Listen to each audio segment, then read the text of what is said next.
In this video, we're going to look at how to find the shortest distance between a point and a plane.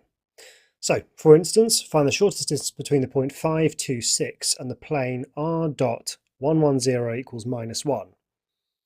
Okay, the picture is really important here. So here's your plane, or a chunk of it, and here's your point, 5, 2, 6. So if that's 5, 2, 6, we could imagine a perpendicular to the plane running up to that point from the plane. And it's the length of this line really that we're looking for. Now, if we knew a point on the plane, let's say it was over here, then if we could find the length of this vector, let's call it v, then it would be the length of that vector v multiplied by cos of theta that would give us this distance here, and that's ultimately what we're looking for. So our formula is going to be mod v cos theta, and that's going to be the answer. Okay, there's a lot of unknowns here, but we can be a bit sneaky because this looks a little bit like the dot product. We can use the fact that this here was actually our normal vector. Now, why does that matter? Well, the dot product would be using two vectors on either side of an angle. So the sneaky trick here is to say that that's the same as mod v mod n cos theta divided by mod n, because of course it is, because the mod n's cancel, but that numerator now is just v dot n. So v dot n over mod n is going to be the length of this line here. We may need to stick that inside a modulus, of course, because sometimes your dot products get you negative numbers, so let's do that. But our challenge now is simply to find a vector v, and to do that all we need is any point on the plane. We have n is just 1, 1, 0. We just need a point on the plane, any will do. And to do that, it can be useful to just write this down in Cartesian form. This is x plus y plus 0z equals -1. So let's just arbitrarily say, well, let's let x equal 0. If x is 0, y is -1, and then, well, z can actually be anything, right? Because it doesn't really feature in this, so let's just say z equals 0 as well. And by the way, if you had three constraints, if it was like x plus y plus z equals -1, then I would just set two of them to be 0, i.e. set x equal to 0, z equals 0 and figure out what y is, or set x and y to be 0 and find z. Because you can just pick any point on the plane, you can just basically pick whatever you want for one or two of them and figure out what you need for the rest. Okay, so we've got this point down on the plane.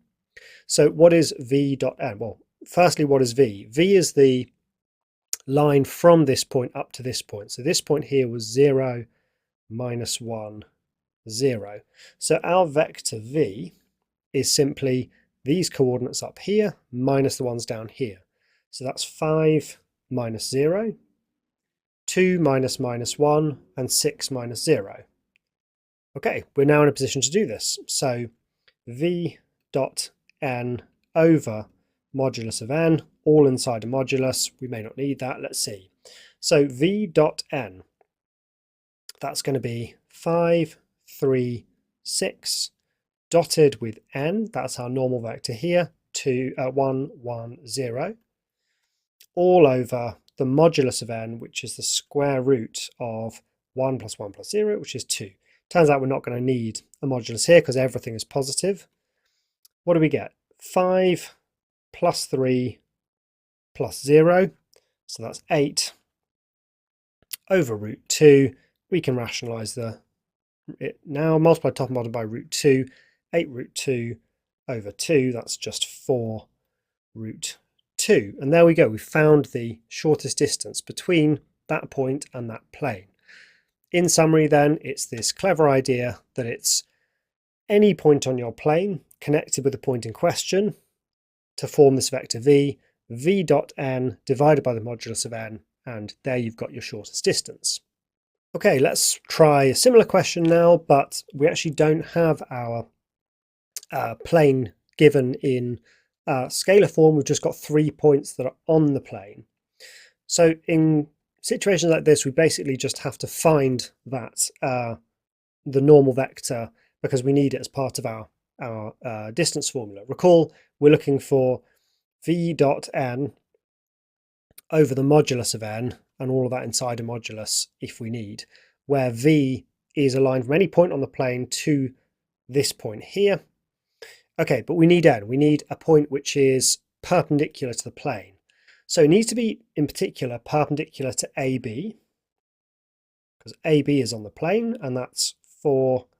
So 6 minus 2 is 4, minus 1 minus 5 is minus 6, and 3 minus 6 is minus 3.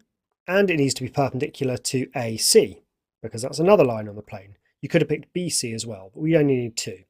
So 4 minus 6 is minus 2, 2 minus minus 1 is 3, and minus 2 minus 3 is minus 5. So how do we find a vector which is perpendicular to both of these? Using the cross product, the vector product. I, j, k, 4 minus 6 minus 3, minus 2, 3, minus 5, and let's evaluate this. So we have 30 plus 9 is 39. The minus j, so it's minus 20 minus 6 would be minus 26, but positive 26 because it's the j bit. K, it's 12 minus 12, that's 0. Okay, so there is a contender for n, but I noticed that both 26 and 39 are divisible by 13, which is useful because I can just divide through by 13 and get 3, 2, 0. Okay, 3, 2, 0 is perpendicular to the plane, so there's our n. So we've basically got what we need, but we need our v, and v, remember, is a vector connecting any point on the plane with the point here. But look, I have 3 points on the plane already, so let's just find v by doing the coordinates of A minus the coordinates of D.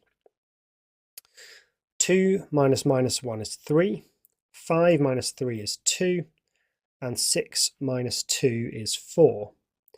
And we're ready to go. So v dotted with n, so 3, 2, 4, dotted with n, which is 3, 2, 0, divided by the modulus of n, which is the square root of 9 plus 4, which is 13. I can see that I don't need to put this in the modulus again because we've got positives up here. So that's 9 plus 4, so that's just 13, plus 0, 13 over root 13, and we actually just get root 13 here. And there's the shortest distance between that point D and the plane containing those 3 points. So you can see it doesn't really matter what form you get your plane in. You'll always be able to figure it out if you can have your normal vector n and then your vector connecting any point on the plane with the point you're working out the distance from. Okay, so that is how we find shortest distances between a point and a plane using the vector product. Okay, that's all for now. See you in the next video.